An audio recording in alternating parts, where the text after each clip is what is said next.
Amichers, vocês certamente já ouviram a expressão cada macaco no seu galho. Ela tem origem na observação dos macacos, que costumam se equilibrar nos galhos das árvores, cada um ocupando o seu próprio espaço para evitar conflitos e garantir sua segurança.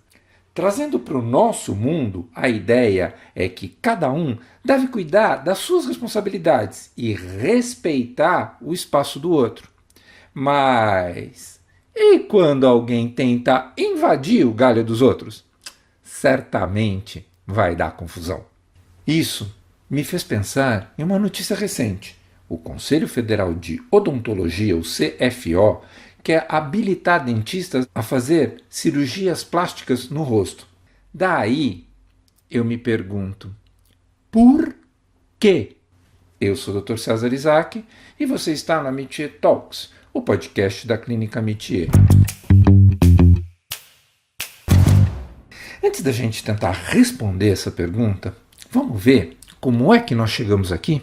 Em 2013, foi sancionada a Lei nº 12.842, também conhecida como Lei do Ato Médico, que determina que apenas médicos podem realizar procedimentos estéticos invasivos. Mas o que são procedimentos estéticos invasivos? De acordo com a lei, são procedimentos que invadam os orifícios naturais do corpo e atingem órgãos internos ou que exijam profundo conhecimento técnico e de suas possíveis intercorrências e complicações. O Conselho Federal de Medicina, o CFM, ainda recomenda que esses tais procedimentos estéticos invasivos sejam realizados por médicos, preferencialmente com especialização em dermatologia ou em cirurgia plástica. Porém, essa lei excluiu os procedimentos não invasivos ou os chamados minimamente invasivos, como aplicação de toxina botulínica, injeção de volumizadores à base de ácido hialurônico, uso de bioestimuladores e outros tantos tratamentos reunidos sob o termo harmonização facial. Como nos últimos anos houve um aumento significativo na busca por esses procedimentos estéticos, impulsionado pelos padrões de beleza difundidos nas redes sociais, e a lei não é clara sobre a prestação desses serviços, profissionais não médicos, como dentistas, biomédicos, farmacêuticos e técnicos de estética, começaram a oferecer esse tipo de serviço, muitas vezes após fazerem cursinhos rápidos de treinamento. Influenciadores digitais e profissionais da estética passaram a promover esses serviços nas redes sociais, muitas vezes sem destacar a importância da qualificação daquelas pessoas que vão realizá-los. Muitos desses profissionais fazem seus procedimentos em clínicas ou consultórios sem a devida supervisão, o que aumentou os riscos para os pacientes. Como a fiscalização sobre quem está habilitado a realizar esses procedimentos nem sempre foi eficiente, acabou acontecendo uma proliferação dessas práticas irregulares. Parece que as autoridades responsáveis só conseguem agir corretivamente, ou seja, só tomam atitudes, nem sempre coerentes, depois das intercorrências e, na maioria das vezes, fatais. A atuação de profissionais não médicos na harmonização facial surgiu como resposta à alta demanda, à falta de regulamentação clara e à busca por serviços mais acessíveis, mas trouxe consigo riscos significativos que vêm sendo discutidos e combatidos por entidades médicas e reguladoras. Isso gerou debates sobre segurança e ética, especialmente após casos de complicações e resultados desastrosos. O setor de estética no Brasil continua crescendo, impulsionado pela busca de bem-estar e autoestima. Segundo a Euromonitor International, o Brasil ocupa a 4ª posição no ranking global de mercado de beleza e cuidados pessoais, atrás somente dos Estados Unidos, China e Japão, sendo que o Brasil é o maior mercado da América Latina. Esse setor já movimenta algo em torno de 45 bilhões de reais por ano. É claro que um share desses atrai cada vez mais ofertas de serviço. E agora, dentistas estão querendo realizar cirurgias plásticas? Pois é, Amichers. Recentemente, o Conselho Federal de Odontologia anunciou que vai habilitar dentistas a fazer cirurgias plásticas no rosto. A rinoplastia, técnica que modifica a forma, o tamanho e a estrutura do nariz, é uma das mais aguardadas. Segundo dados da Sociedade Internacional de Cirurgia Plástica e Estética, o procedimento é o quarto mais realizado no Brasil. Outros, bastante populares, que podem ser permitidos são facelifting, alectomia, plástica de orelha em abano, blefaroplastia e cirurgias para rejuvenescer, modificar formato, volume e contornos dos lábios. De acordo com o Conselho Federal de Odontologia, a liberação vai ocorrer de forma gradual e a partir de uma habilitação específica que está em fase final de formulação. Essa liberação não deve abarcar todos os procedimentos. Em alguns casos, será condicionada a uma adaptação de estrutura nos consultórios dentários. Segundo o dentista Cláudio Yukio Miyake, presidente do CFO, do Conselho Federal de Odontologia, abre aspas, o interesse pelo ramo da estética é realmente um fenômeno sem precedentes entre os cirurgiões dentistas. Fecha aspas. De acordo com dados publicados, a categoria fechou o ano de 2024 com mais de 4.000 registros de cirurgiões dentistas especialistas em harmonização orofacial.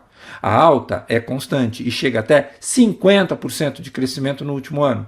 Em 2021, eram 908 e em 2023, 2.675 especialistas na área, enquanto a ortodontia, por exemplo, cresceu 3,9% entre 2023 e 2024, e a implantodontia registrou aumento de 7%. Por isto, cursos de especialização já se espalham pelo país. A Faculdade do Centro-Oeste Paulista oferecerá uma pós-graduação com 1.481 horas-aula e duração de 2 anos. De outro lado, a Sociedade Brasileira de Cirurgia Plástica manifestou preocupação com as recentes notícias sobre habilitação de dentistas para realizar cirurgias plásticas.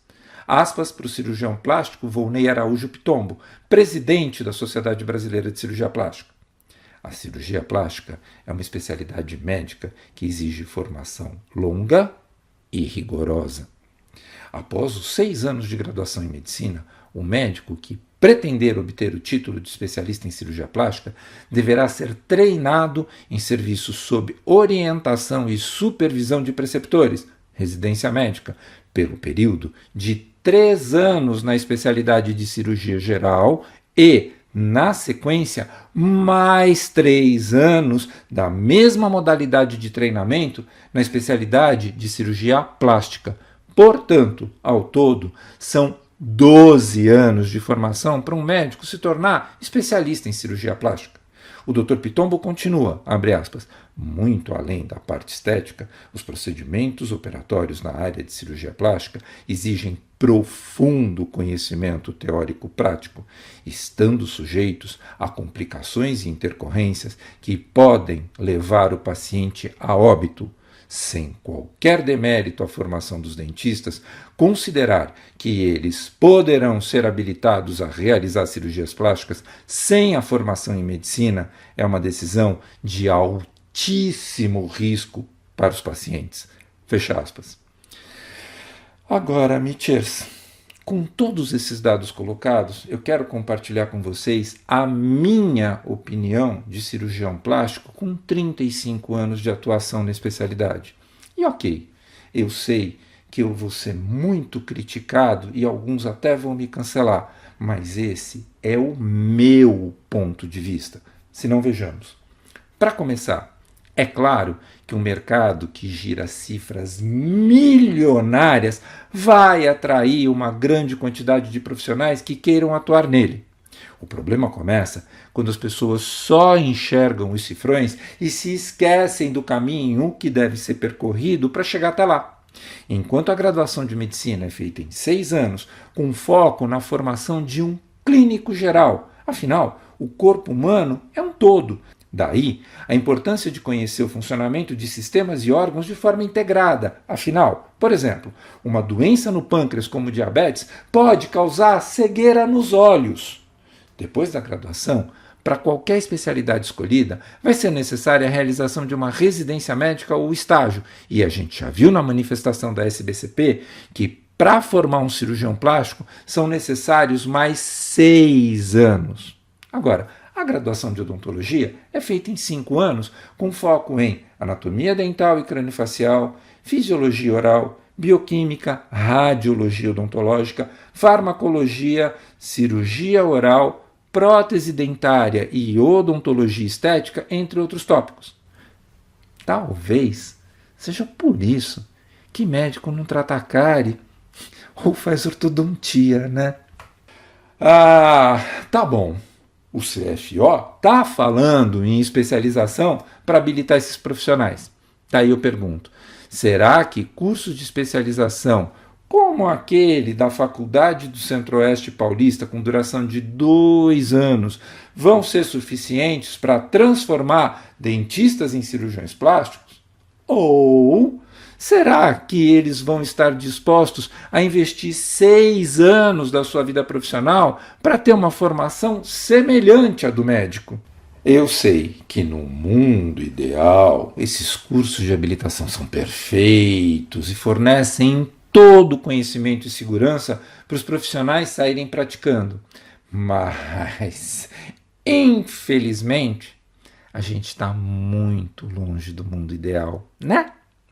Na prática, e eu não quero aqui fulanizar nada, mas na prática o que a gente vê são instrutores mal preparados que, por ganância, querem formar o mais rapidamente possível profissionais ainda mais mal preparados e que depois se virem na vida real.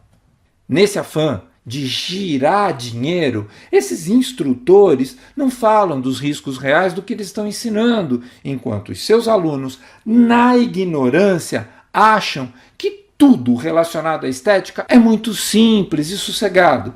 Para citar um fato de conhecimento de todos nós, pilindifenol pode provocar arritmia do coração com parada cardíaca. Vocês acham mesmo que se a tal influencer soubesse do risco real que ela estava correndo, ela teria feito o procedimento com tanta displicência? Então tá bom.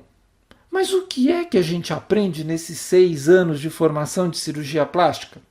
Além, naturalmente, das técnicas operatórias, a gente aprende as indicações, as limitações e os riscos dessas técnicas. Isso implica desde entender os anseios dos pacientes, passando por exames físicos e laboratoriais precisos que permitam diagnósticos acurados da situação, chegando até a proposta de melhores soluções para o problema trazido pelo paciente. Vocês querem um exemplo? De que me adianta um nariz pequenininho e arrebitadinho que não respira? O que acontece se, na vontade de rejuvenescer as pálpebras, eu remover pele em excesso? O olho não fecha, levando até ao risco de cegueira. A gente já falou diversas vezes que todo e qualquer procedimento no corpo humano tem riscos, seja risco anestésico, seja risco cirúrgico. Daí, intercorrências acontecem. E quando elas acontecem, quem vai estar habilitado para resolver? Só para dar mais um exemplo, uma plástica de rosto tecnicamente mal executada pode resultar em necrose de pele com formação de grandes cicatrizes ou lesões dos nervos da face, deixando a boca torta e o olho caído. E muitas vezes isso é irreversível. Quais os riscos anestésicos? Que procedimentos devem ser feitos em hospital? Quais as complicações que podem acontecer? É bom ter acesso rápido a uma UTI? Existe risco de morrer? E a gente nem está falando aqui dos cuidados no pós-operatório, tipo curativos, procedimentos associados, retiradas de ponto. Qual o melhor momento? O que é permitido ou proibido fazer? Quais as restrições? E se der errado, tem solução? Entendam, amitiers, os detalhes são infinitos. E eu ainda quero contar para vocês que um médico residente de cirurgia plástica, quando termina o seu período de especialização e conhece todo esse universo e riscos e intercorrências, ainda precisa auxiliar outros cirurgiões mais experientes, participar de congressos, fazer outras especializações até adquirir confiança para realizar voos solos. E ok, mesmo depois dessa segurança, a gente não pode parar nunca de se atualizar. E como eu disse, tudo isso demanda tempo e dedicação. Esse tipo de profissional não se forma em 15 minutos. Mas, no final de tudo, você é responsável pelas suas atitudes. Portanto, pense bem, pesquise e se informe sobre o profissional que vai cuidar do seu corpo e da sua saúde. Lembrem-se, se cada macaco ficar no seu galho, o risco da árvore quebrar e cair é infinitamente menor.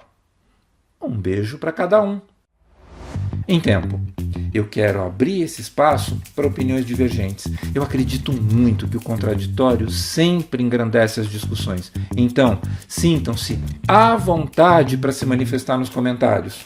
Este foi o Amitié Talks, o podcast da Clínica Amitié. Você pode ouvi-lo no Spotify, no YouTube ou no seu tocador de podcast preferido. Vale a pena seguir o Amitié Talks no Spotify, assinar no Apple Podcasts, se inscrever no YouTube ou no Castbox. Assim, você recebe uma notificação sempre que tiver um episódio novo. O nosso podcast tem produção geral e edição de Mila Bessa, direção de Fernando Dourado. Se você quiser comentar, fazer sugestões ou participar dos nossos talks, entre em contato conosco pelas redes sociais. E não deixem de avaliar o nosso podcast nas plataformas de áudio. Engaja com a gente. Você pode nos dar um joinha no YouTube ou estrelinhas no Spotify. Isso é muito importante. Eu sou o Dr. César Isaac e fico aqui até o nosso próximo encontro.